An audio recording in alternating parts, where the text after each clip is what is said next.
Ladies and gentlemen, my name is Paul Kelly. I'm the President of the District Court.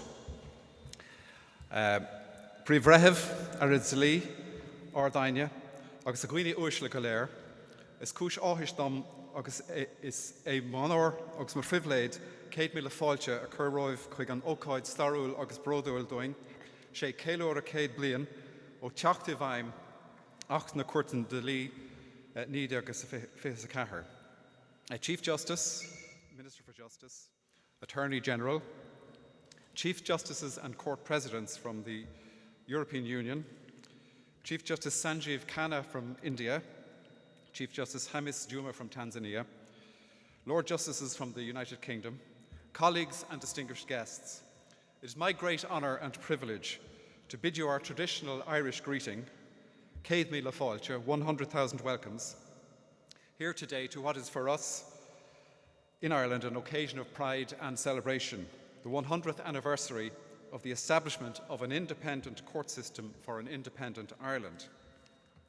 It is an opportunity for us to reflect upon the achievements and the progress made over that century and to look forward to where the next 100 years may take us. If any of us had been walking down Inns Quay in May of 1924, we would have seen a sorry sight. This magnificent building, dating from 1776, reduced to ruins following the bombardment in 1922 during our Civil War. Indeed, my office, which sits at the western end of the corridor behind us, was little more than a huge hole in the wall. The gracious dome, the columns, and most of the statues in the Round Hall were destroyed, and many of the adjacent buildings lost to fire. Most notably the Public Records Office, and with it more than 700 years of documents, records, and registers. Indeed, such was the damage that some officials at that time recommended that the remains be demolished and the site cleared, as the fledgling state couldn't afford the expensive reconstruction necessary to restore it. And I think we can all be grateful that that advice wasn't followed. Money was very scarce in those days, to the extent that the state, for example, had to overprint stamps and banknotes with the new name of the state, Saoirse Éireann, and rebuilding a headquarters for the court system was not an early priority. The government of the day wisely decided that it was much more important to set up a court and judicial system that would stand the test of time. And so out of the ashes of the old forecourts rose the phoenix of the Courts of Justice Act 1924, which established something of far more value than a physical edifice, namely a system of justice based on the rule of law, an independent judiciary, and respect for fundamental human rights. I think we can say with confidence that the system has stood the test of time, and in spite of changes wrought by the passing years, changing social mores, and advances in technology, it now not only embraces those values, but applies them every day in every courtroom in the land. There is a lovely old Irish blessing, Commemorative on Céad, may you live to be 100, and the courts of justice in Ireland have certainly done that. Unfortunately, there isn't a blessing for what to do after you reach 100. If I go on, there's a danger that I'll end up giving you my Father of the Bride speech, which I'm preparing for next weekend. So suffice to say, the future is built on solid foundations. Our courts will continue to uphold those values and the rights of the people. And so to our guest speakers here today. Ministers for justice are not always popular with judiciaries. But our guest today is responsible for several initiatives and reforms in criminal law and procedure, family and childcare law, investment in Garda and prison service resources, and new court buildings, for example. Last year, she implemented the largest increase in the number of judges in Ireland since the foundation of the state. And if for no other reason than that, she would always be welcome in these halls. But it is in the area of protection of victims of domestic violence that she will likely be best remembered. In courts all over the country, you will now hear the cacophony of sound from all these new judges that she appointed, but you will no longer hear the sound of silence of the victims of domestic violence, because she has given them a voice. Ladies and gentlemen, the Minister for Justice, Helen McEntee.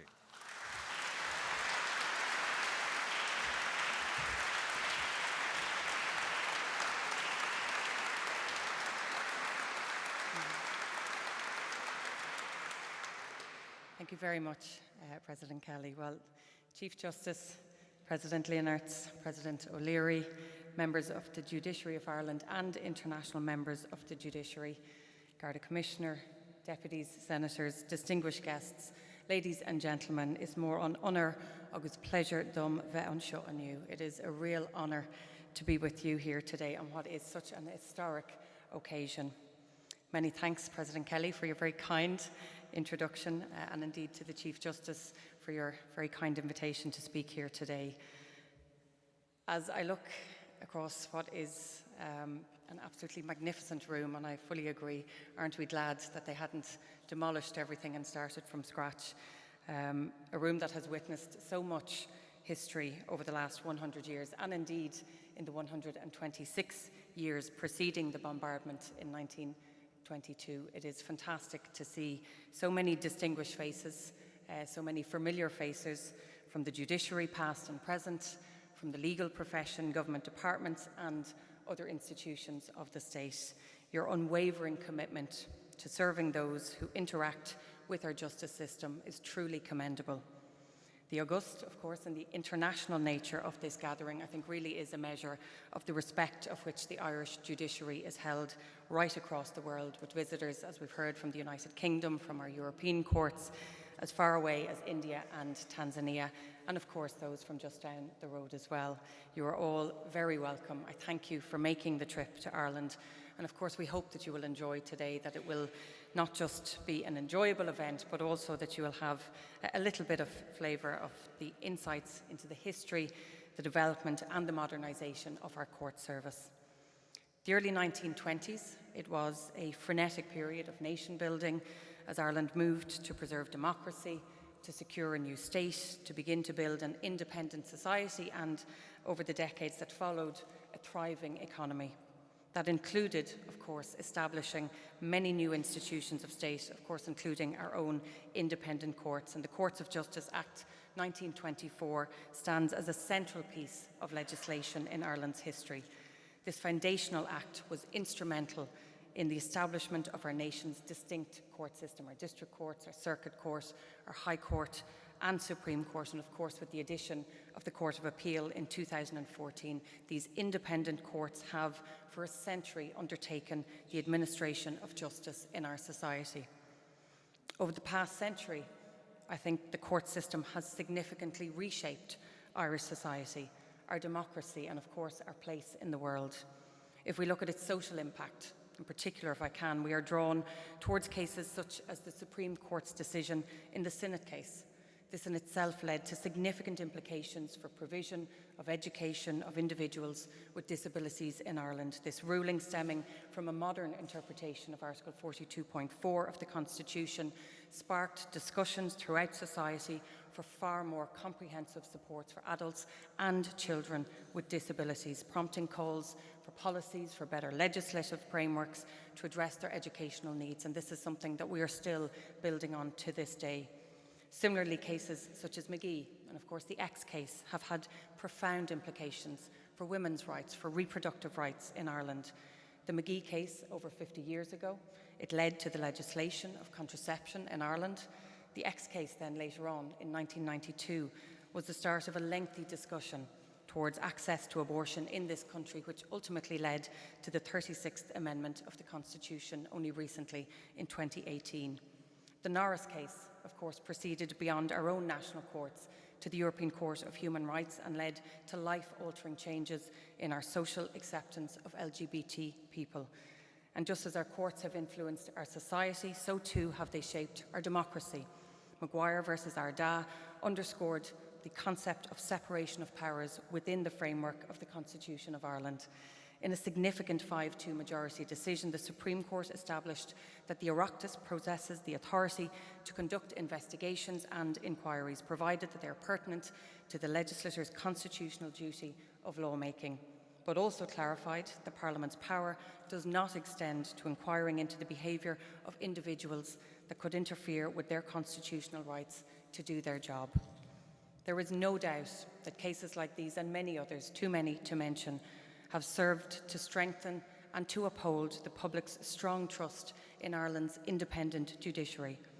I'd also emphasise that while many of the legal cases concluded with significant Supreme Court judgments, the contribution of each jurisdiction within the courts has been of equal value over the last 100 years, and I am so conscious of the service, the essential service that has been provided by all of the courts to the people of Ireland every single day over the last 100 years. Our courts at every single level, and the people in particular, the people who work in them, have profoundly shaped the lives of all of our people, from those who are domestic violence victims, from those who are seeking clarification, from those who need protection in so many different ways. The courts have shaped the lives of all of our people.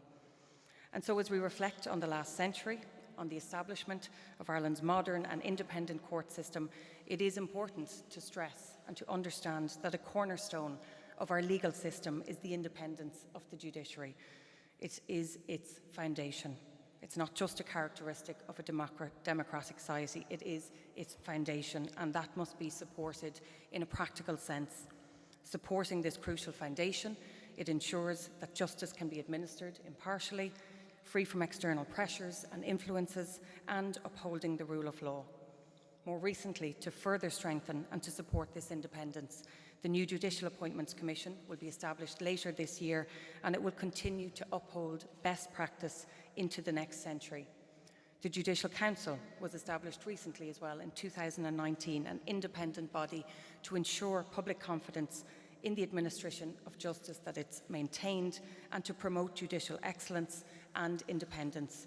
And what we've seen already in the very first inaugural OECD Trust Survey of 2021, the court system and the legal profession in Ireland enjoy a high level of trust. And what we want to ensure is that trust continues. And so it is of crucial importance that we continue to invest, that we continue to provide the resources and the supports that our courts need to ensure that no matter where you are, no matter who you are in the country, that every person has equal access to justice. And we've heard from President Kelly, Ireland has traditionally had a lower number of judges per capita, but following on from the Judicial Planning Working Group, which was established in 2021, government committed to and delivered that historic increase in additional judges, 24 additional judges. And just to assure you, President Kelly and everyone else, I intend to increase that number even further and to do so as quickly as possible. These additions, along with the necessary administrative support and the modernisation will accompany it, it will support our court system to face the many challenges that we will see into the future. And so today, again, I think it is important to acknowledge how our system has continuously evolved to meet the needs of Irish society. To mention just a few changes that have taken place, important changes. The establishment of the Special Criminal Court in 1972. This was created to respond to the threat to the state, to its people from terrorism. And unfortunately, while this threat still exists, while of course it's not to the same extent as it did in the early 70s, the court continues to deal with subversive threats from paramilitary groups and some of the most serious organised crime cases.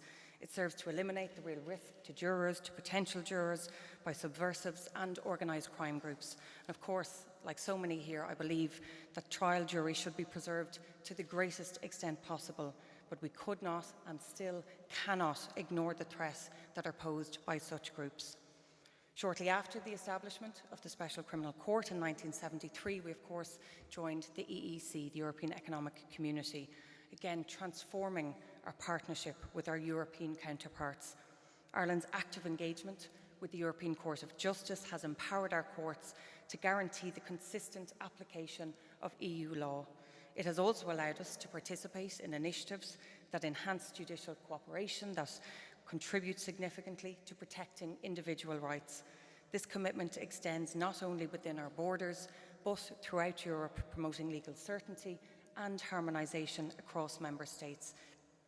These engagements have proven immensely valuable to our society, bolstering our standing within the European framework, but also enriching Ireland's legal system. Finally, the establishment of the court service in 1999. This was, again, a vital development in helping to shape the future of our courts. It is now embarking on an ambitious 10-year modernisation programme, bringing digital technology, modern ways of working to the administration of justice, making access to justice easier, quicker to navigate, better responding, again, to the different, diverse and evolving needs of all of our court users. This programme, with its many initiatives, will deliver a new operating model for the courts, while at the same time the court service will continue to upgrade and to expand our courts right across the country. So in closing, really, what I want to say is thank you to each and every one of you here, to all of you who have served and continue to serve and to work in our courts. I thank the judiciary for your skills, for your commitment, for your dedication to administering justice on behalf of the Irish people. I thank the barristers and the solicitors who work tirelessly on behalf of their clients to ensure that their rights are vindicated, that they can access justice. And I thank the court service and the team of people, all of the people who work across our courts, who ensure the smooth running of our courts, the length and breadth of this country. For 100 years, our court system has protected the rights of citizens and non-citizens alike, and will continue to do so. We are so proud of the traditions and the history of the judiciary and our court service, and so I extend my thanks to each and every one of you. Thank you for your public service to our country, and I wish you well in your important work in the next 100 years ahead. Gomaira Shiv, Gurav Mahagwiv, Golair. Thank you.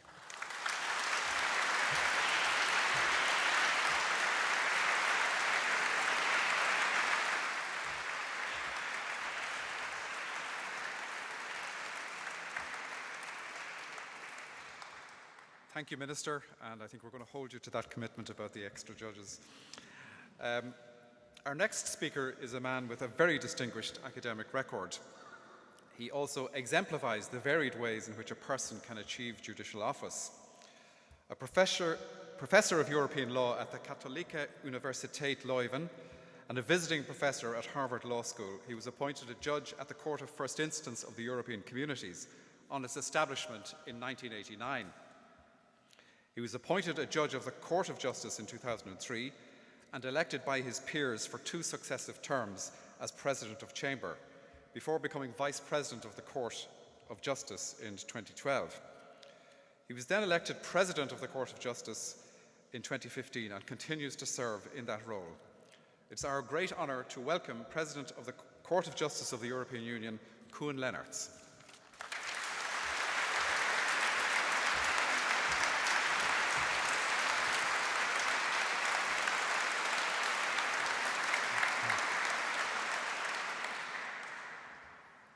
Chief Justice, Madam Minister, President O'Leary, dear colleagues, presidents of Supreme and Constitutional Courts around the world, ladies and gentlemen, I'm honored, but first of all, very pleased to be here at the Supreme Court, celebrating a key moment in Irish legal history, and indeed in Irish history generally. Today we commemorate 100 years of the current Irish court system, established in 1924, which endured after the adoption of the 1937 Constitution and which remains the judicial framework of modern Ireland, with the addition of the Court of Appeal, as the Minister has just said, in 2014. But 2024 also marks just over 50 years of Irish EU membership, which was cause for celebration last year.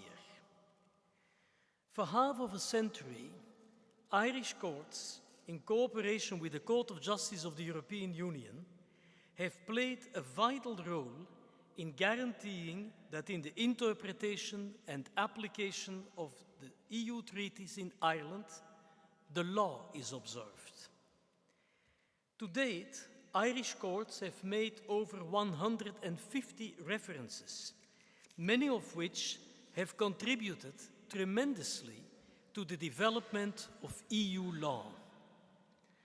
Suffice it to mention, and I promise not to explain these cases because that would lead me too far, suffice it to mention cases as Burgoa, 1980, Campus Oil, 1984, Grogan, 1991, Master Foods, 2000, Impact, in which I served as the reporting judge for the Grand Chamber, 2008, METOC 2008 as well, Digital Rights Ireland, the kickoff of the data protection case law for traffic data and location data of electronic communications, as you all know, Schrems, also in the field of data protection, Pringle 2012, in which I was also judge rapporteur for the full court, which led to the basis of the European Stability Mechanism for the Eurozone member states, and Governor of Glover Hill Prison, a judgment of 2021, just to name a few.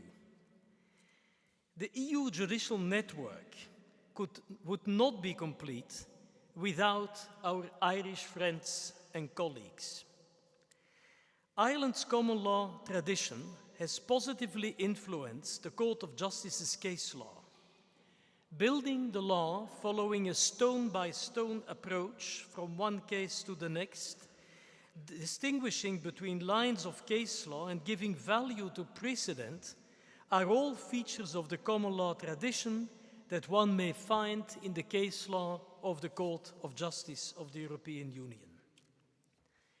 It is precisely to that positive influence that I shall devote my contribution today. I shall try to explore three distinctive features of the judicial dialogue between Irish courts and the Court of Justice. First, that dialogue shows that Irish courts have often been pioneers in opening new lines of case law. Second, whilst being respectful of precedent, Irish courts have asked the Court of Justice to revisit its case law, and that's quite okay, because it is through judicial dialogue with Irish courts that the Court of Justice has refined or reconsidered case law. And third and last, the Irish courts have contributed to clarifying the law in moments of crisis. This shows, in my view, that Irish courts are firm believers in European integration through law and in keeping with the rule of law. So let's first look in the pioneer role of the Irish courts. The Court of Justice built its case law in keeping with the common law tradition of interpreting the law progressively, one case at a time, or, as I sometimes say in extrajudicial writings, following a stone-by-stone approach. In some areas of EU law, Irish courts laid the foundation stone of a new line of case law. Two areas come to mind as paradigmatic examples of that pioneer role, namely the right to data protection in the context of mass surveillance of electronic communications, and second, the application of the principle of mutual trust in the area of judicial cooperation in criminal matters. As to the first example, it is safe to say that all started with Digital Rights Ireland and Zeitlinger. The court joined a reference, as you know, from the High Court in Ireland with a reference of the Verfassungsgerichtshof Wien, the Constitutional Court of Austria. It was, this case, the foundation stone of that line of case law, whose latest brick was laid last month when the Court of Justice, sitting as a full court, delivered the seminal judgment in the Quadrature du Net 2 case, a reference from the French Conseil d'État. In Digital Rights Ireland, the Court of Justice of the European Union put in place the first signposts that courts must follow when called upon to weigh up the competing imperatives of the fundamental rights to privacy and data protection, and on the other hand, the fight against serious crime. Notably, the court found, and I quote, "So far as concerns the right to respect for private life, the protection of that fundamental right requires that derogations and limitations in relation to the protection of personal data must apply only insofar as is strictly necessary." That finding, which concerns the proportionality test to be applied by national courts, consistently appears in subsequent case law. For example, in the GD case against Commissioner of Engarda Shiu Kwa Nu, excuse me for the pronunciation, a reference made by the Irish Supreme Court, the Court of Justice once more applied the same proportionality test and did so again, as said recently in Quadrature du Net 2, Quadrature du Net 2. The Schrems saga is another good example of Irish courts being pioneers in developing a new line of case law involving the right to data protection. The judgment of the court in Schrems 1 is important not only because of what was at stake, namely the transfer of personal data from the EU to the US, but also because the Court of Justice declared for the first time a Commission decision invalid on the ground that it violated the very essence of the rights to privacy and data protection, as well as that of the right to effective judicial protection. The violation was so serious and comprehensive, namely allowing the NSA in the United States, that is the National Security Authority, to have access to all data transferred and not providing any judicial remedies against that access. So the breach was so serious that there was no need to carry out even the proportionality test. The very essence of the right was at stake.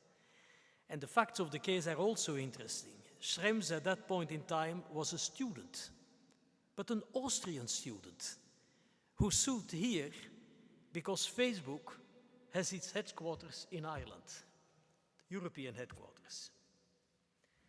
The pioneer role, as I said, can also be found in the case law concerning the execution of a European arrest warrant, in which the Court of Justice had to find the right balance between the principle of mutual trust and the right to an independent court. Until the judgment in the Selmer case, which involved a reference made by the Irish High Court, the Court of Justice had been invited twice to balance the principle of mutual trust against a fundamental right, holding that in exceptional circumstances, limitations to mutual trust could be imposed. First, in the 2011 NS case, such exceptional circumstances involved the systemic deficiencies in the Greek asylum system that could give rise to a serious risk of violating Article 4 of the Charter, which correspond to Article 3 of the ECHR, which prohibits torture and inhuman or degrading treatment or punishment. In the Aragnosi and Calderaro cases, Grand Chamber judgment of 2016, those exceptional circumstances were found to exist. They involved systemic or generalized deficiencies in the prison system of the member state that issued a European arrest warrant, which could give rise to a serious risk of violating Article 4 of the Charter. In that judgment, the Court of Justice put forward a two-step assessment that the national court of the executing member state had to carry out, that is in this case the Irish court, before denying the execution of the European arrest warrant in question.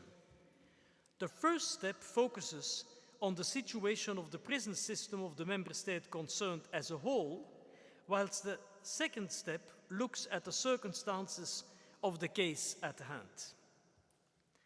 It is worth recalling that in the context of the second step, the Court of Justice referred extensively to its previous findings in the Lanigan case, another reference made by the Irish High Court, in which the Court of Justice emphasized the importance of dialogue and cooperation between the judicial authorities of both the issuing and the executing member states. Drawing on that previous judgment, the court posited in Aragnosi and Calderaro that the executing judicial authority must offer the opportunity to the issuing judicial authority to regain the trust before denying the execution of the European arrest warrant in question. Two important questions arose in the Selmer case. First, whether a serious risk of violating the right to an independent court enshrined in Article 47 of the Charter could qualify as exceptional circumstances. That is, exceptional circumstances leading to the denial of mutual trust and hence of mutual recognition. The Court of Justice replied in the affirmative. The second question, whether the two-step assessment remained relevant where the justice system of the issuing member state suffered from systemic deficiencies. And there as well, the court replied in the affirmative. In doing so, the Court of Justice sought to find the right balance between, on the one hand, protecting judicial independence as an essential component of the right to a fair trial, and on the other hand, respecting the prerogatives of the EU political institutions under Article 70 EU. That is because only the Council can actually suspend the European arrest warrant system as such. The judges have to do the two-step analysis. And as you all know, after the judgment, the High Court made that analysis and ordered the transfer of Mr. Selmer. Second, as I said, Irish courts inviting the Court of Justice to reconsider its previous case law. As is the case in the common law tradition, the Court of Justice shows the utmost respect for precedent. The Court is fully aware of the fact that its own decisions must only be revisited exceptionally, since otherwise it may lose its authority, credibility, and legitimacy. However, with that said, the preliminary ruling mechanism is based on a constructive dialogue between national courts and the Court of Justice of the European Union. As part of that dialogue, national courts must be able to invite the Court of Justice to depart from its existing case law, to change it, to revisit it, either because their own experience has shown that the case law is difficult to apply, or that it raises more questions than it answers, this is possible, or that it is inconsistent with other lines of case law or with legal principles of fundamental importance. It is important for national courts to rely on the preliminary ruling mechanism in order to draw these issues to the attention of the Court of Justice of the European Union. The Court of Justice needs the national courts. National courts are proximity courts. They see the problems in the field. They can make us aware of problems which we, on the Kirchberg, would not notice. So that is an essential role. And the Irish courts play that role. It plays the role of constructive criticism and cooperation with the Court of Justice. And I want a few examples of that. The judgment of the Court of Justice in Métoc constitutes an excellent example. The question there was whether a third country national could benefit from a derived right of residence in the host member state as a spouse of an EU citizen, despite the fact that this third country national was not lawfully resident in another member state. In Akric and Gia, 2003 and 2007 judgments, the Court of Justice replied in the negative, holding that the host member state enjoyed discretion in imposing the condition of prior lawful residence in another member state.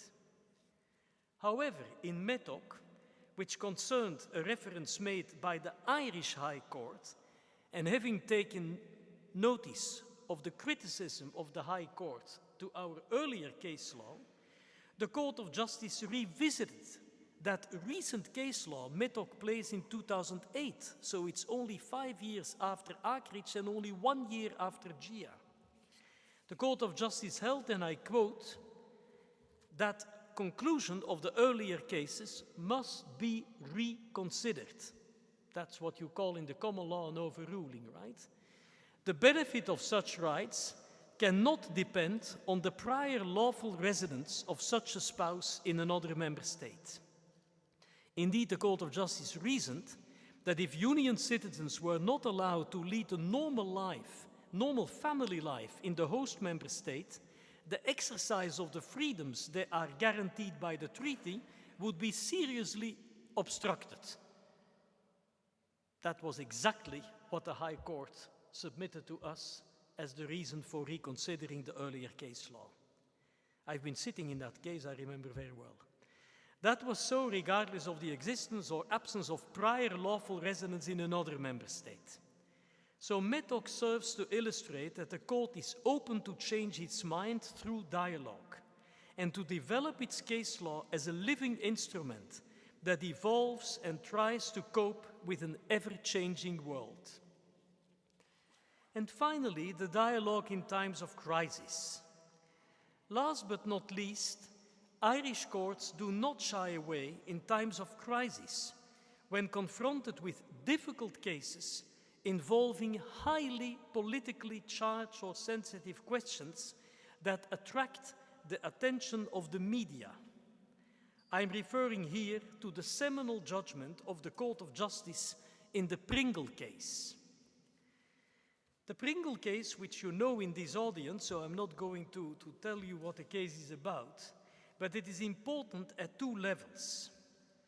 At the judicial level, Pringle was decided by the full court, which highlights the complexity and difficulty of the questions referred by the Irish Supreme Court.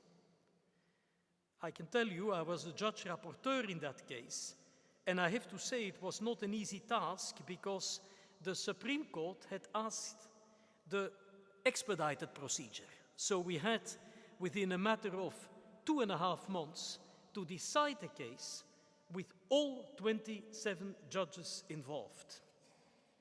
Most importantly, at the constitutional level, the Court of Justice was asked to examine the compatibility of a new form of integration formally taking place outside the structure of the European Union, that is the setup of the European Stability Mechanism, the compatibility of that construct with the founding treaties, and in particular with the simplified procedure to modify the treaties, with the principle of conferral and the no bailout clause. The case is extremely important because, in fact, the argument before the Irish court was that, in substance, this ESM treaty was an amendment of the existing EU treaties without calling its name. And if it had been an amendment, a referendum would have been constitutionally required in Ireland. If it was something separate, not interfering with an increase of competence for the Union, then a parliamentary vote could do. And as you know, Mr. Pringle was an independent TD, member of the Dáil. He was against the treaty. He wanted to trigger the referendum, which in a way led to the rather paradoxical outcome that those who opposed the ESM treaty were pulling the community method card. That is, were pulling the card, this is union law, and it interferes with the competences of the Union. And therefore, the treaty should have been amended not through a simplified procedure, but through a full procedure, including a referendum in Ireland. And you see how the constitutional law mechanisms of the member states interact with the proper construction, the proper interpretation of union law. Excellencies, dear colleagues, dear friends, writing extrajudicially in 1987, Mr. Justice Brian Walsh noted that when applying EU law, national judges, in effect, I quote, cease to be national judges and become union judges. I wouldn't maybe not go that far saying that they cease to be national judges, but I do fully agree with the fact that, functionally speaking, all national law judges are union law judges, because union law is national law. Union law is Irish law. Union law is Portuguese law. Union law is Estonian law. I can say it 27 times. Union law is part of the law of the land, like it is said in the United States. Over the course of the last 50 years, the courts of the Irish judiciary have been loyal partners in the preliminary reference proceedings. Not only have Irish courts taken the initiative in referring questions that have fundamentally shaped how the court interprets EU law, they have laid down the foundation stone for many new lines of case law. They have asked the Court of Justice to reconsider its case law and to vest it on firmer legal grounds. And they have not shied away to call upon the court in times of crisis. And of course, Pringle was in the context of the sovereign debt crisis.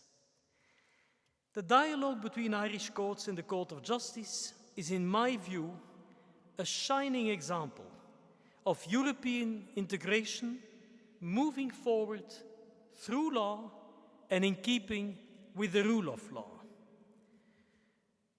Go ref mo acquif.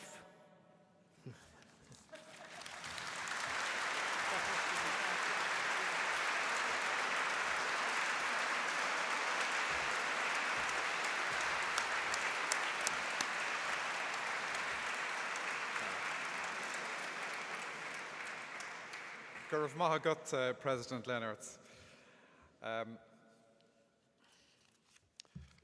An academic CV of astonishing achievement in a succession of distinguished universities around Europe, followed by a variety of administrative and research positions in the Court of Justice of the European Union between 1986 and 2015, would be reason enough to justify our next speaker's presence here today. However, her appointment in quick succession as a judge of the European Court of Human Rights in 2015, President of Section in 2020, Vice President from January to October of 2022, and finally President of the Court since November 2022, thereby becoming the first woman President, make it an even greater honour to introduce President of the European Court of Human Rights, Síofra O'Leary.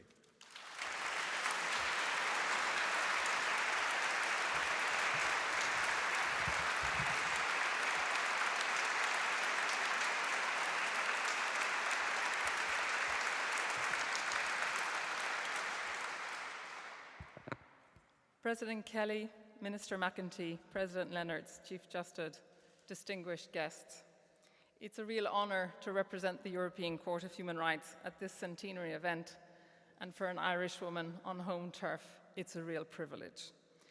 Writing to the Judiciary Committee in 1923 to design the new court system, the President of the Executive Council emphasised, and I quote, "There's nothing more prized among our newly won liberties than the liberty to construct a system of judiciary according to the dictates of our own needs and after a pattern of our own designing."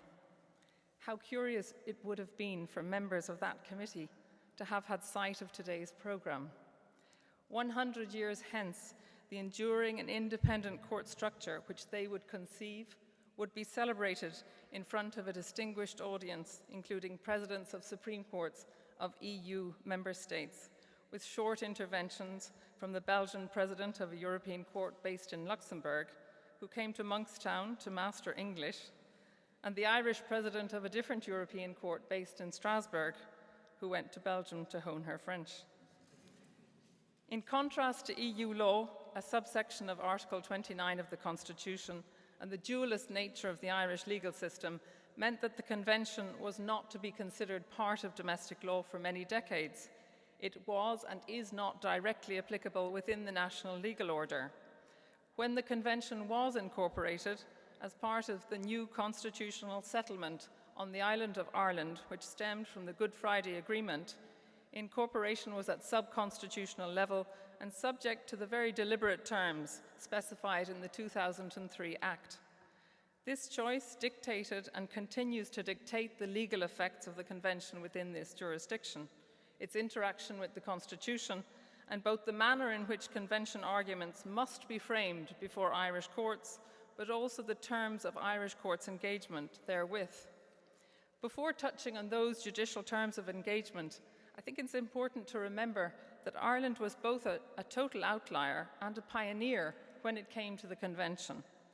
On the one hand, our experience before and during the Second World War and our national ambitions and preoccupations in its aftermath distinguished Ireland from the other signatory states.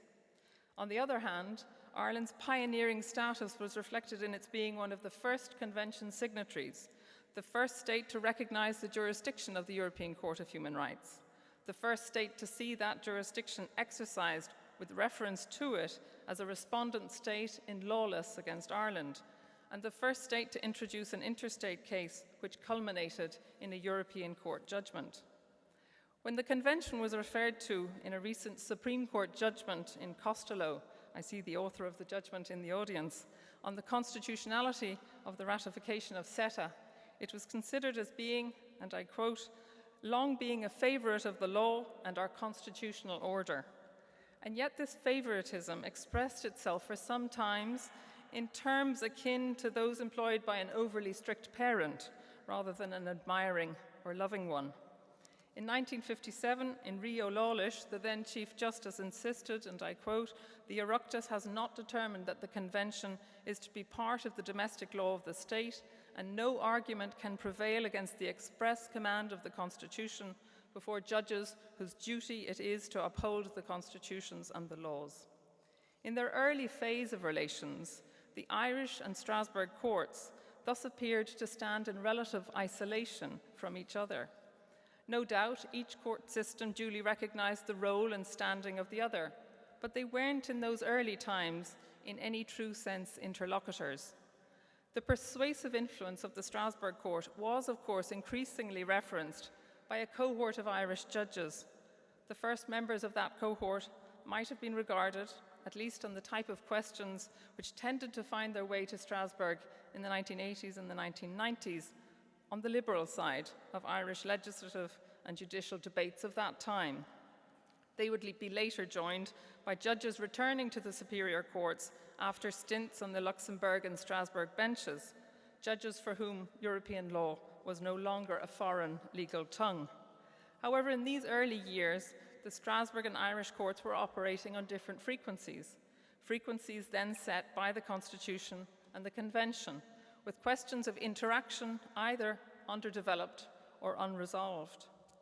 Turning to the terms of domestic engagement with the Convention laid down by the Irish courts, several points recur to this day. Firstly, the Convention is an international treaty to which Ireland is a signatory. But unlike EU law, neither the Convention nor the judgments of the Strasbourg Court benefit from direct effect. To borrow the words of my successor on the Strasbourg bench, whom I warmly salute, one can understand the temptation of using the Convention authorities as a form of pret-a-porter jurisprudence. However, that type of approach has repeatedly earned rebukes from the Irish courts. Secondly, the Irish courts will, in response to Convention arguments, properly framed, engage in their duty of interpretation and conformity. Thirdly, applicants before the Irish courts cannot seek declarations that statutory provisions deny their rights enshrined in the Convention. They must stick to the terms of the 2003 Act and seek declarations of incompatibility. Some of you may be wondering why, on the occasion of a celebration, I'm emphasising what some might construe as the negative side of the Convention-Irish court relationship. There's a risk, too, that this recounting of how the two systems previously interacted and the contrast with the primacy, unity and effectiveness of EU law will point to the relative weakness of the Convention, or indeed feed a certain, and in previous times or in previous circles, easy narrative, reaching for the Strasbourg court judgments in Norris, Open Door or O'Keefe. That narrative often depicted the Irish courts as failing to protect what Strasbourg was later seen to have championed or guaranteed. However, I have 2 points to make in response. Firstly, while this is a Jubilee celebration, I speak to you on the grounds that critical reflection, when constructive, is not only welcome, it's absolutely vital for the future, for the next 100 years. Secondly, providing a true sense of the Irish court's history of engagement with the Convention, even against the background of what I think is the rather blinkered narrative I've just outlined, shouldn't blind us to a relationship which has endured for over 70 years, and to the concrete fruits of that engagement seen from the perspective of a now 100-year-old court system, as well as the convention system of which it forms a part. The figures in Strasbourg speak for themselves. The rights protection afforded by the Irish courts in recent years does too. At present, there are only 2 applications pending against Ireland at the European Court of Human Rights. 2 out of over 65,500 pending cases.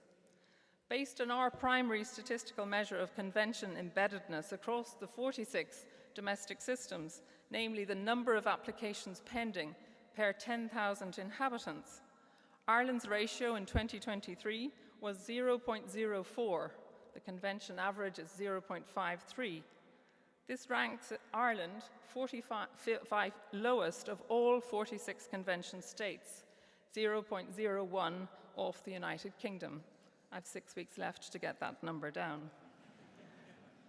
It's important, of course, to add, given ongoing debates and reflections in this system on the costs of and obstacles to access to justice, it's important to remember that the road to Strasbourg from this state is not paved with extensive legal aid or a vibrant civil society in a position to finance public interest or groundbreaking litigation. The paupers and millionaires' concern about access to justice can influence whether the road to Strasbourg is taken. However, the paucity of applications must also reflect both the embeddedness of convention standards in this jurisdiction and a very high degree of confidence in the independence and operation of the Irish court system. Central to the effective functioning of the convention system in this state is the positive and engaged interaction between 2 normative levels, Ireland's Constitution and Europe's Convention. The interface between Irish law and the Convention, subject to an EU law point I'll make in my conclusion, is now the 2003 Act.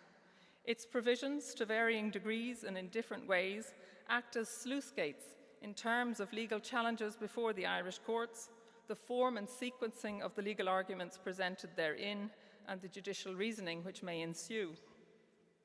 2 recent examples of effective engagement with the Convention in this jurisdiction bring us beyond the formal legal structures of the relationship between the Convention and a state party like Ireland, and they speak instead to the Convention's concrete and profound impact. Firstly, notwithstanding the Chinese walls, which the Irish courts have sought to maintain quite legitimately between the provisions of the Constitution and the Convention, the fact remains that those walls can appear healthily porous when it comes to concretely analysing the reasoning in a given case. Clare County Council against McDonough concerned an appeal against an injunction issued by the local authority to remove the applicant's caravans from a public road. For all that the Supreme Court emphasised the absence of the Convention's constitutional status within the state, which was seen to contrast unfavourably with the EU Charter, the appeal was granted by the Supreme Court after extensive analysis of the applicant's claims, both from the perspective of the Constitution and the Convention. It is a judgment infused with Convention case law on Article 8, and which largely follows Convention methodology, albeit woven into the constitutional complaint. A similar pattern, albeit with even more trenchant criticism of how the case was pleaded by the applicant and his counsel, and apparently thicker Chinese walls, can be found in a case called Simpson against the government of Mountjoy Prison on slopping out and human dignity. Convention rights have been used to inform and expand the guarantees of equivalent or similar constitutional rights. The state commits to protecting the substance of Convention rights, while the precise remedies and protection mechanisms are left to the state. The paramount point in these cases is not the preferred legal basis for the practical and effective protection of human rights and fundamental freedoms, but the fact and quality of that protection. My second point illustrates sensitive judicial language of engagement. There's growing recognition that at least in certain cases or on certain issues, there might be some merits in the Irish courts, and I quote, using similar language and structure to that adopted by the European Court on Human Rights in analysing rights guaranteed by both the Constitution and the Convention. This, according to the present and the past Chief Justice, could enhance judicial dialogue and minimize the risk of misinterpretation at international level. A similar philosophy, marked by openness to criticism or comment from the Strasbourg bench, can be gleaned in the Court of Appeal and Supreme Court judgments in O'Callaghan against Ireland, in which damages were awarded for the first time for breach of the constitutional right to a trial with reasonable expedition. This was after a long and, I think we would all agree, difficult dialogue between the Strasbourg and Irish courts regarding the question of available and effective remedies. In the Supreme Court, Mr. Justice McMenamin observed, and I quote, "However uncomfortable some of the observations in that case law, there are occasions when an external critique can be useful in creating an insight into the way in which our own legal system can sometimes be perceived. An over-defensive system which cannot criticize itself and provide remedies when necessary will not long retain public trust. In an era when the rule of law is sometimes under challenge, the maintenance of such trust is fundamental."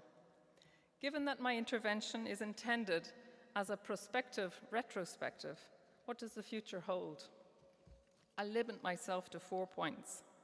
Firstly, the recurring and trenchant criticism by the superior courts of the terms of engagement chosen by some applicants and their counsel makes for interesting, and as long as you're not the counsel on the receiving end, even amusing reading.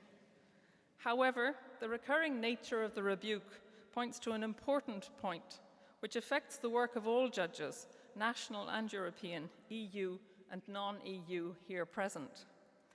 The protection of human rights, democracy and the rule of law in 2024 requires judges, counsel, applicants and national authorities to engage with multiple and very complex sources of law. There is a duty on all those who develop, interpret and apply the law, not least European judges, to make our multi-level system of protection as accessible, workable and effective as possible. The recurring expression of judicial concern in this jurisdiction also points to the need, in a common law system with a written constitution, which is a member of the EU and has ratified the Convention, to ensure that education modules at undergraduate and professional level equip jurists and lawyers capable of assisting the courts and national authorities in navigating the complexity of that multi-level system. Secondly, the Convention clearly doesn't enjoy constitutional status, direct effect or primacy in this jurisdiction. However, because of how European law, writ large, has developed, the legal effects of the Convention in this jurisdiction do extend beyond the terms of the 2003 Act. The terms of engagement between the EU Charter and the Convention mean that the latter can apply within this jurisdiction via the Charter or via EU law where the issue falls within the scope of application of EU law.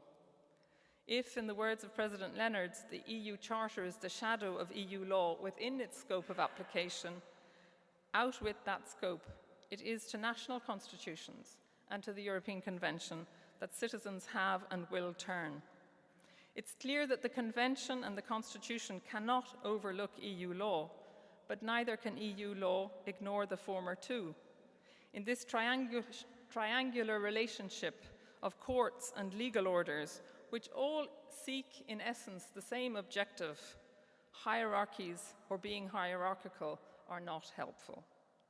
Thirdly, Irish terms of engagement with the Convention provide for what we call sequencing.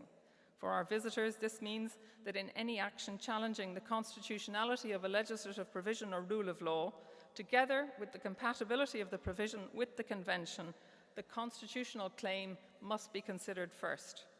This sequencing rule is entirely legitimate and has been accepted by the Strasbourg Court as falling within the state's margin of appreciation. However, it may mean that Superior Court judgments have less of an impact externally than they would otherwise have been the case had they been speaking the language of the Convention or engaged more fully with Convention complaints. My fourth and final point picks up on a message conveyed by President Higgins to the Parliamentary Assembly of the Council of Europe in 2022. He said, and I quote, "To those who suggest that there is a tension between the principles of parliamentary democracy and the international protection of human rights, I respond unequivocally that parliaments flourish in an environment where rights are vindicated, upheld and promoted, not where they are delayed or even rejected. Ireland today vaunts a court system which provides overall effective access to justice and balanced protection of individual rights in the general interest, run by independent and impartial judges and a dedicated court service, who I also salute here today. It's a 100-year-old system of which we should be very proud. This is not only because of, but it is also thanks to our engagements in Europe and the benefits which we have as a state and a people derived therefrom. A European judge would rightly be described as vainglorious if he or she laboured the European benefits point. However, he or she would not be fulfilling their duty if they didn't warn of two things in these turbulent, but sadly not unprecedented times, given the unique vantage point which they occupy. Firstly, the language of national courts, such as yours, counts.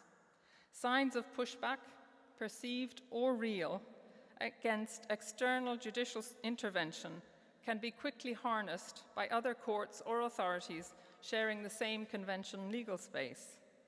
This is done not to safeguard convention rights, but instead to bolster the language of national or parliamentary sovereignty, national or constitutional identity, and the illegitimacy of bodies perceived as encroaching on either.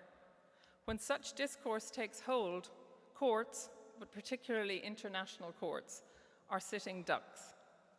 If, as Judge O'Malley has rightly suggested, the Convention is a conversation across generations, but also across the peoples, courts and judges of Convention and EU states, how fluid will our future European conversation be if we all cleave to our own history and its unique needs, to our own legal language, to our own notions of sovereignty, national exceptionalism, and constitutional identity?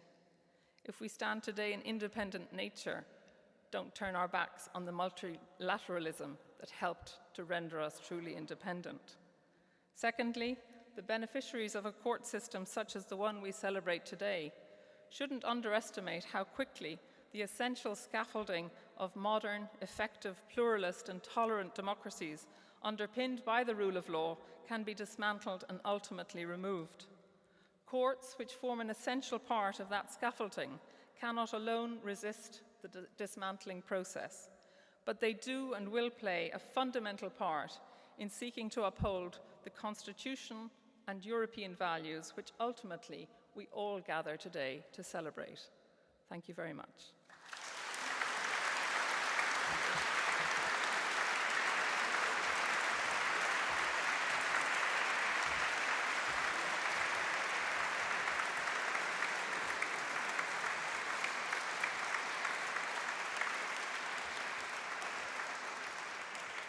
Thank you, President O'Leary. Our previous two speakers showed how one can become a judge in ways to which we in Ireland are not accustomed. Here, the process requires quite lengthy legal experience of practice, followed by elevation, often at ages older than many of our counterparts in Europe, to the bench.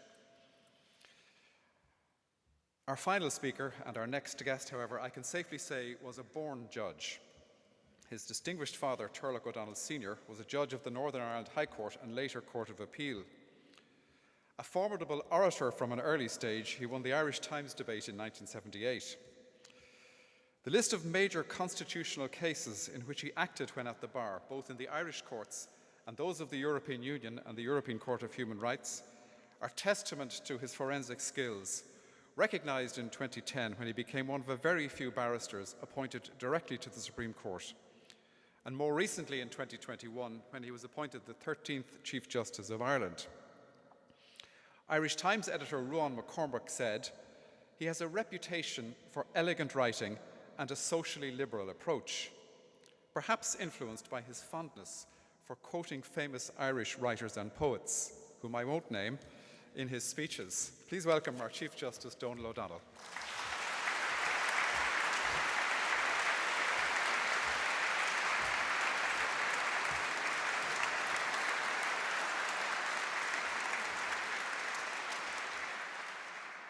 Thank you. I opened this folder in some trepidation lest I found either Paul Kelly's future Father of the Bride speech that he's to give next week or my Father of the Groom speech that I gave last week.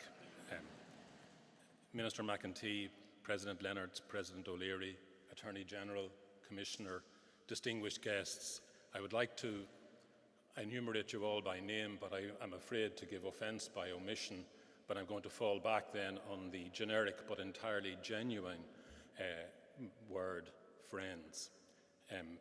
Almost exactly 102 years ago, on the 3rd of July 1922, a young man stood in the centre of this room, which was then a smouldering ruin.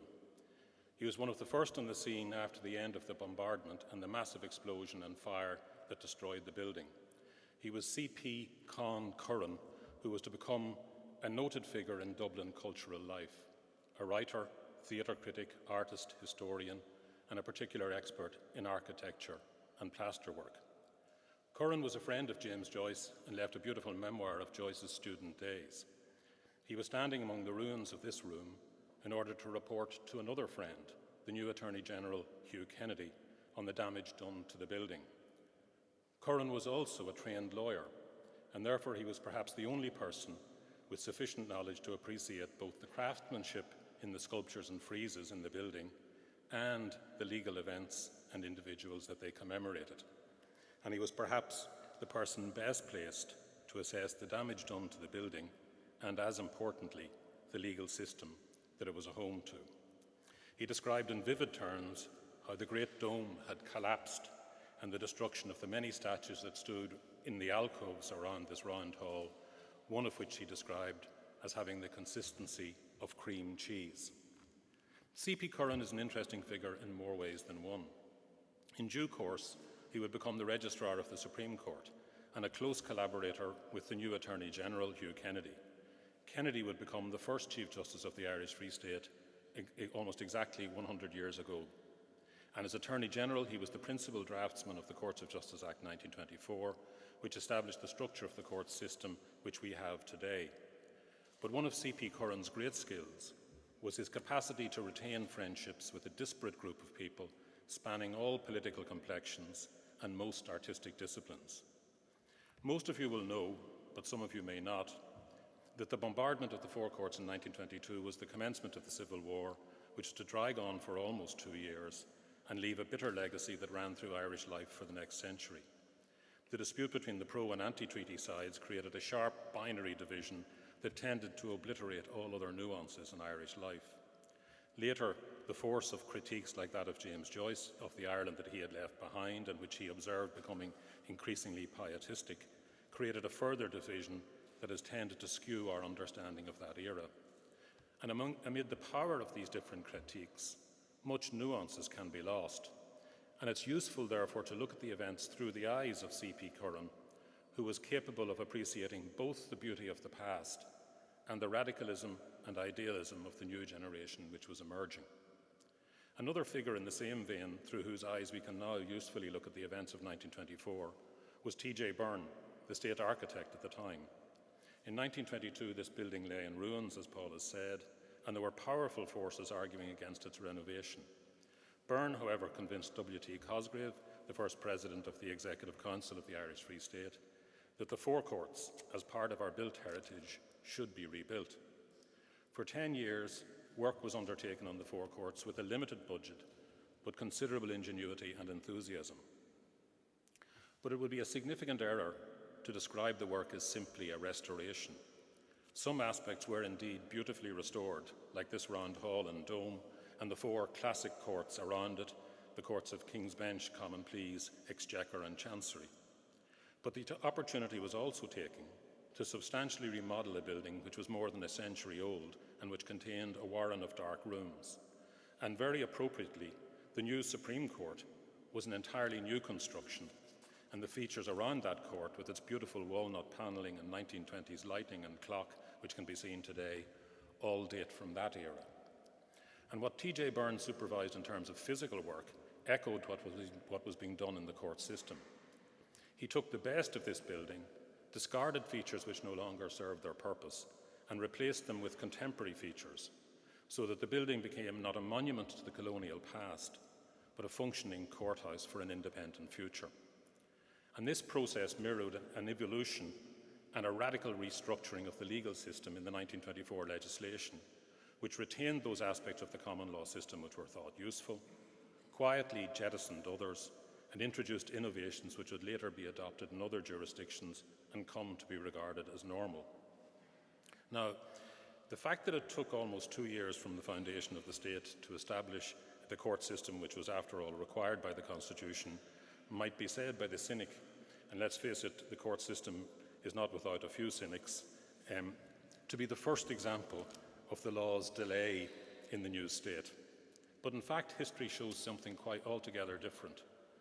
There were almost 2 years of intense discussion and vigorous debate, precisely because the people involved understood the fundamental significance of the legal system to the new state that was being established. The legal system until 1924 was a close copy of the legal system which applied in England and Wales at the time. The changes introduced by the Courts of Justice Act 1924 were described in a little book published in that year by Gerard Horan KC as both striking and drastic. In simple terms, he said, the Act of 1924 has made a clean sweep of the old tribunals and set up an entirely new judiciary system. Hugh Kennedy himself described the changes as a shattering of landmarks. Another astute contemporary observer, Nicholas Manzer, said the changes were revolutionary, and particularly in relation to the district court. Until then, at local level, minor criminal matters were dealt with by lay magistrates and justices of the peace, predominantly landlords. The district court, established in 1924, was to have an expanded civil and criminal jurisdiction, but most importantly, it was to be staffed by professional lawyers, and a number of young lawyers were dispatched to sit in district courts around the country. One notable example was Philip O'Donoghue, who became a district justice at the age of 28 in the area encompassing parts of Cork, Kerry and Limerick, and he was later to become a key figure in the Attorney General's office and a key drafter of the 1937 Constitution, and would go on to become a judge of the European Court of Human Rights. Another was Tom Finlay, then aged 31, who would later become a senior official in the Department of Justice, a TD and a senior counsel, and whose son would become Chief Justice, and whose granddaughter, Mary Finlay-Gagan, would also sit in the Supreme Court, and I'm glad to see her here today. And in contrast to the system in pre-1924 of county courts for each county, which had very limited civil jurisdiction and effectively no criminal jurisdiction, 8 circuit courts were established. The monetary jurisdictional limit was almost 10 times that of the old county court, and with the power for the parties to consent to unlimited jurisdiction. A court of criminal appeal was established for the first time, and a new Supreme Court was established, and its jurisdiction defined as a final court of appeal. And what was most striking in that regard is what was not said in the 1924 Act. No reference whatsoever was made to the right of appeal to the Privy Council. That remained in place by virtue of the Anglo-Irish Treaty, but was quietly and tellingly ignored in the Act. As far as the Act was concerned, the Supreme Court was to be the final court of appeal in Ireland. And according to the 1924 Act, all judges were required to make a declaration to uphold the Constitution and to the best of their skill and power to execute the office of judge without fear or favour, affection or ill will towards any man, but without the reference to administering justice on behalf of the sovereign that had previously been the case. The Act also introduced for the first time a mandatory age of retirement for all judges, and the Constitution had already provided in Article 69 that no judge would be eligible to sit in Parliament. And it's no exaggeration to describe these changes as a radical evolution which were, at every point, directed towards an improvement of the court system and reflecting an egalitarian and reforming impulse. Now, if those involved in 1922 and 1924 could see the court system today, there would, I think, be much that they would recognise. Civil and criminal cases are still argued before independent judges by professionally trained lawyers, and in many cases in the same courtrooms, including the 4 great courtrooms of this round hall.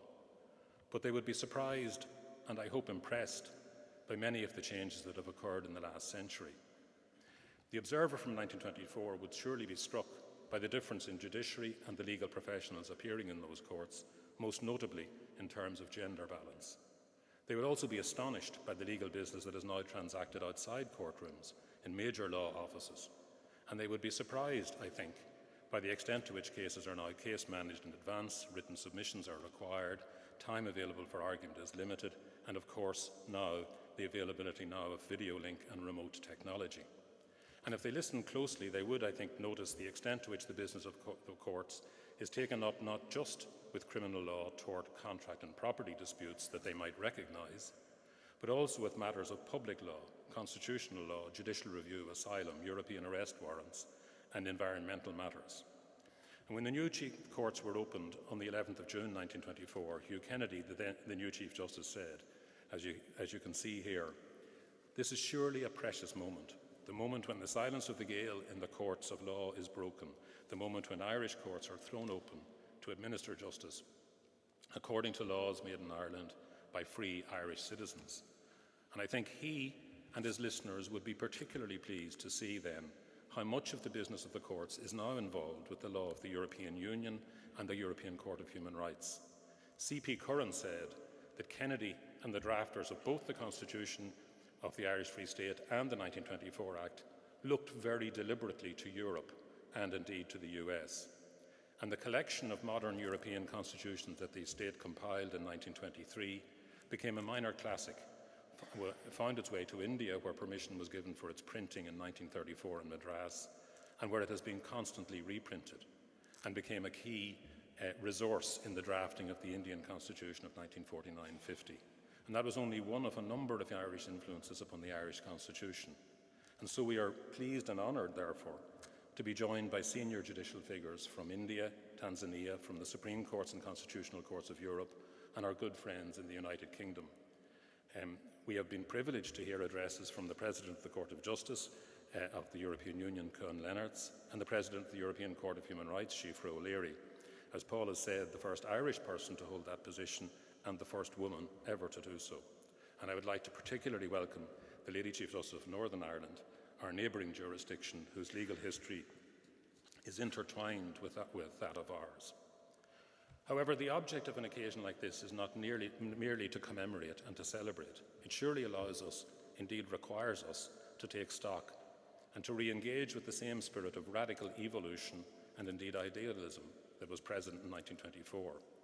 We should be willing to ask the same questions that our predecessors were prepared to ask 100 years ago. What parts of this system are essential to a functioning legal system in a modern state? What parts should be adapted, changed, or improved? It's easy to answer the first part of the question. A legal system is central to any civilized modern society. At the core of any such legal system is a truly independent mechanism for the resolution of disputes in public in as efficient way as possible, using relevant expertise and maintaining respect for the dignity of everyone involved. No one looking around the world today should take that for granted or think that it is easy to achieve or once achieved can be easily maintained. An independent court system needs to be reinforced and defended from challenges, whether violent and strident or subtle and insidious.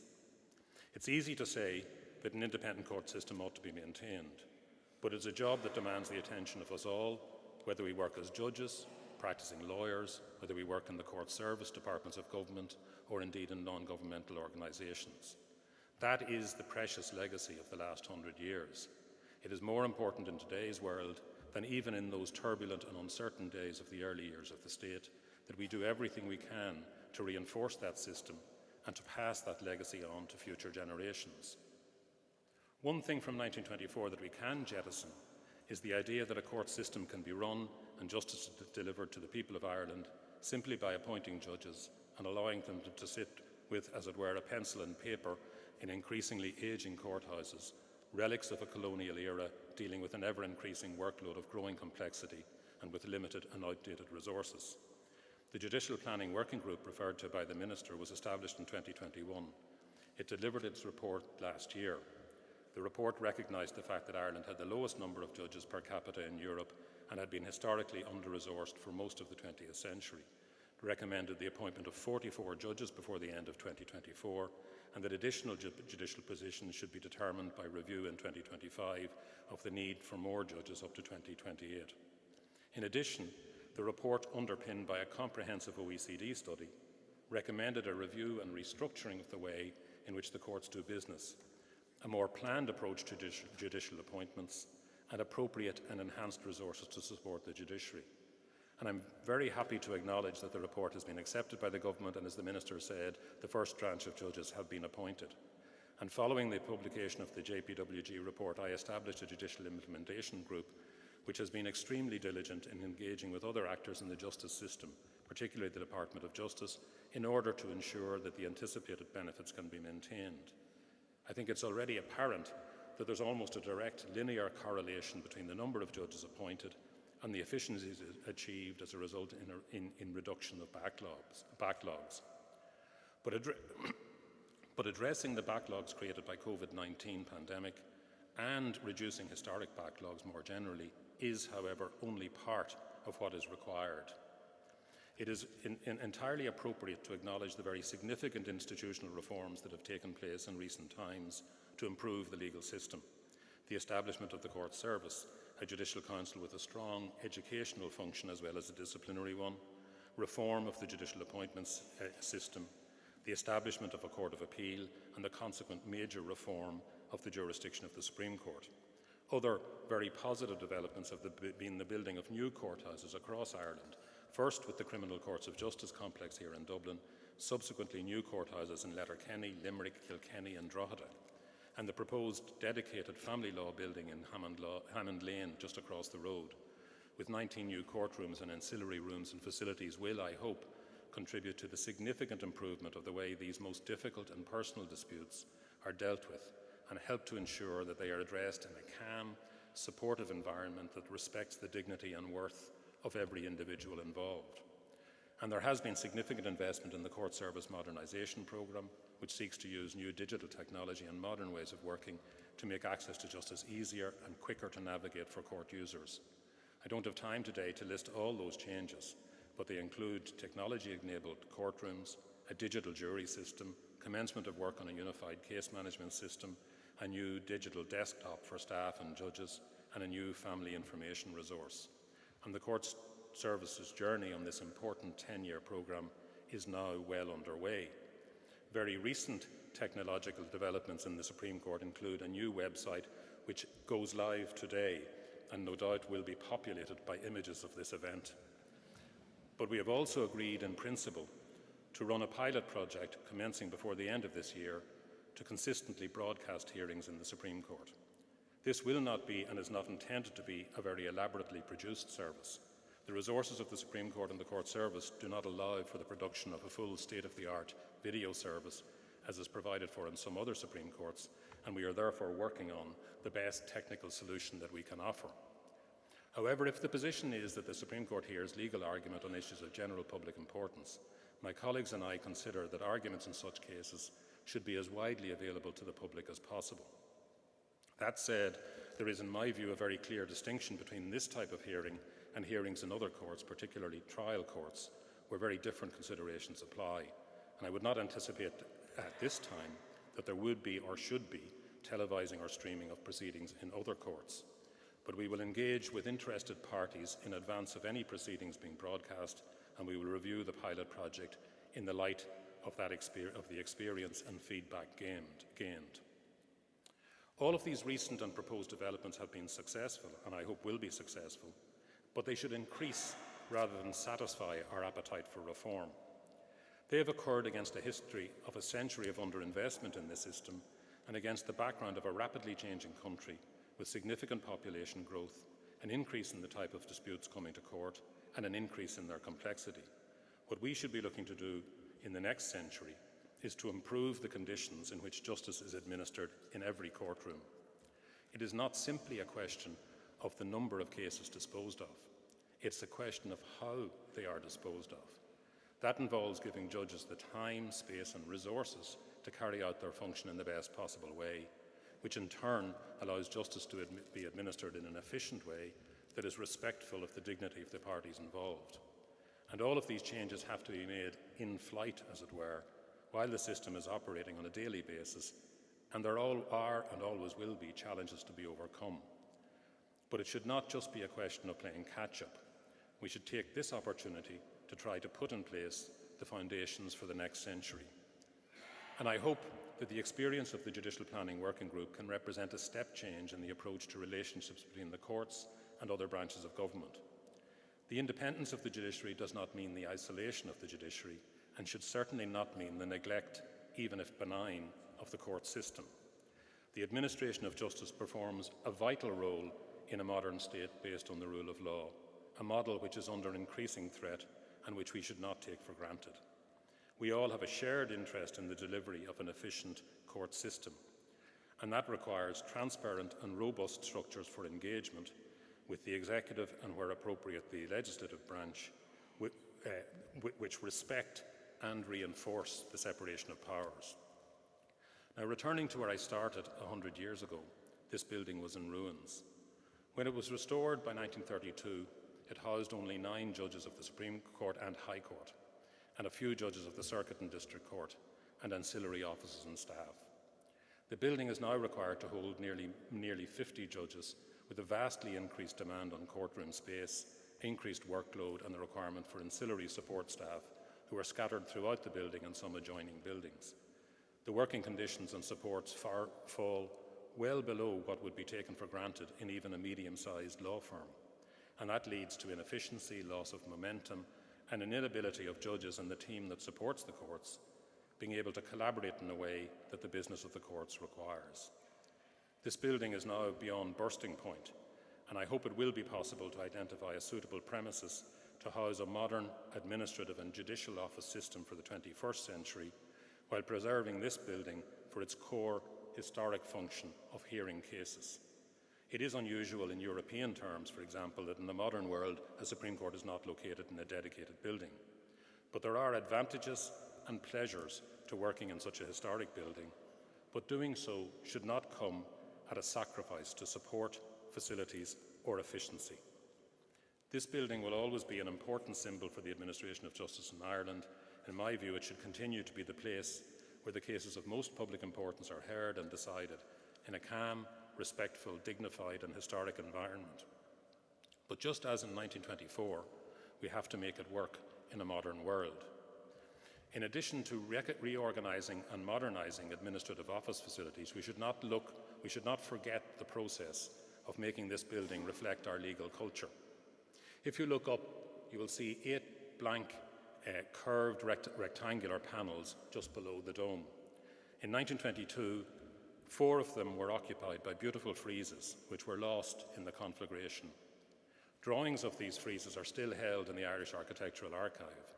They contain depictions of scenes understood to show the triumph of the common law, such as William the Conqueror establishing the common law courts after the Battle of Hastings, Henry II receiving the Irish chieftains in Waterford in 1171, King John signing Magna Carta in 1215, and James I abolishing the Brehon laws in 1603.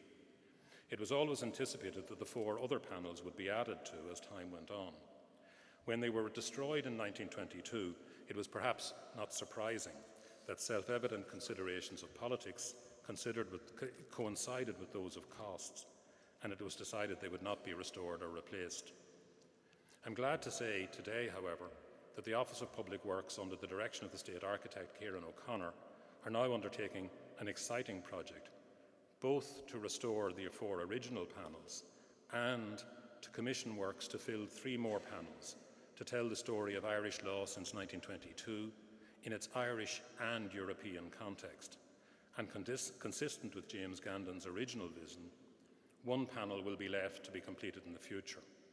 And in that way, the building will reflect the evolution of the legal system in Ireland from its common law roots to its modern day Irish and European system that it now is.